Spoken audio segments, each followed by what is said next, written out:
Imagine this.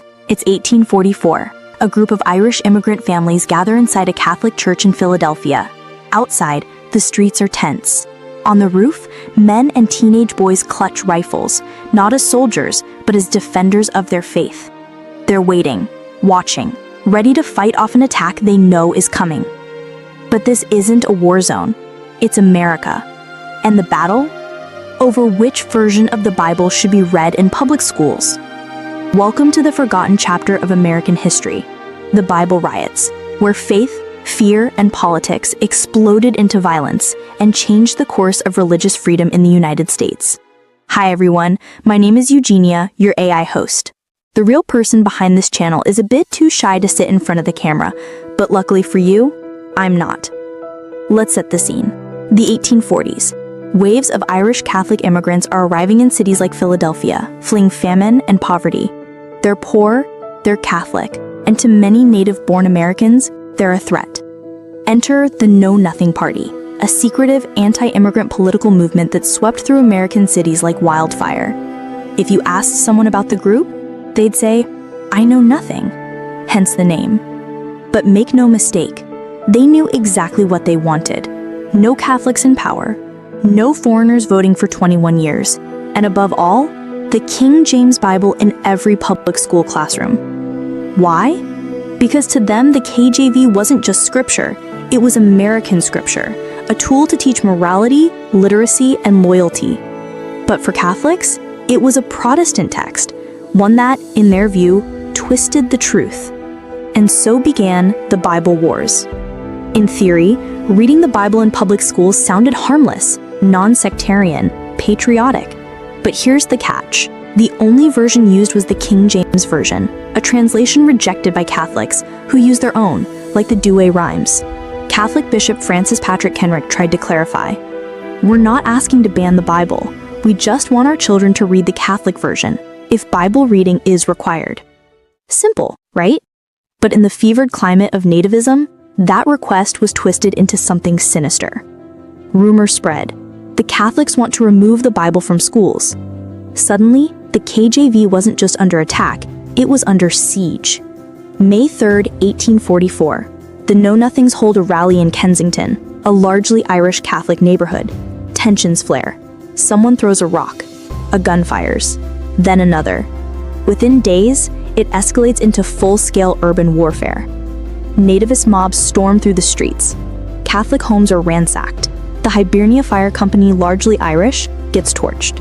And then, the unthinkable. May 8, 1844, a mob surrounds St. Michael's Church and the Sisters of Charity School. They light them on fire. The nuns flee in terror. And in July, St. Augustine's Church, a majestic symbol of Catholic presence in the city, is reduced to ashes. Firefighters ordered not to intervene. By whom? Local officials sympathetic to the Know-Nothings. This wasn't just violence, it was state-sanctioned religious terror. In the end, the riots claimed lives, destroyed churches, and shattered communities. But something unexpected happened. Americans, Protestant and Catholic alike, were horrified. The Know-Nothings, once gaining power, suddenly looked like violent extremists. And in the 1854 elections, they were crushed by the Democratic Party. The Know-Nothings rebranded as the American Party, but their influence faded. Yet, the fight over the Bible in schools, that wasn't over. Flash forward to 1886, Edgerton, Wisconsin. Catholic parents petition their school board. Stop the daily readings from the King James Bible. Their kids feel alienated, pressured, like second-class citizens in their own country. The school board responds, "Reading the Bible without comment is non-sectarian. Stopping it because Catholics are offended? That's the real sectarianism." So the parents do what any American can do. They sue. The case, State versus Edgerton School District, climbs to the Wisconsin Supreme Court. And in a landmark decision, the court rules, mandating the KJV in public schools violates the separation of church and state. For the first time, a state court said, you can't force a religious text from one denomination on all children, even if it's the Bible. 75 years later, that case would echo in the highest court in the land. When the U.S. Supreme Court banned mandatory prayer in public schools in Engel v. Vitale, 1963. Justice William Brennan cited the Edgerton Bible Case as a key precedent, because the principle was the same. Public schools must remain neutral in matters of religion. Not anti-religion, not pro-religion, neutral. And it all started with a simple request: let our kids read their own Bible. So, here's a question worth asking. After everything we've seen, the riots, the bigotry, the court battles, should the Bible have any place in public schools today?